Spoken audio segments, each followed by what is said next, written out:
ইমান বড় দামি জিনিস। নামাজ রোজা হজ যাকাত দেয় আল্লাহর দিদার পাওয়া সম্ভব নয়।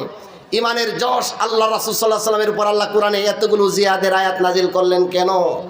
একদিনের জন্য বিশেষ কোনো কারণে আল্লাহ জিহাদের কোনো আয়াত নাজিল করেন নাই। জিহাদের কথাগুলো কিয়ামত পর্যন্ত অব্যাহত থাকবে। কাদের জন্য? আল্লাহ রাসূলের উম্মতের জন্য জিহাদ সময় উপযোগী ফরজ।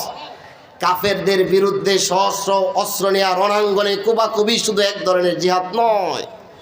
আপনার কাছে একটা বাতিল, আপনি সুন্দরভাবে ভালোভাবে কথা বললেন কিন্তু কাজ হয় না, আঙ্গুলটা একটু বেঁকায়া দেন, দেখবেন ঠিকই কাজ হয়। ঠিক কিনা বলেন?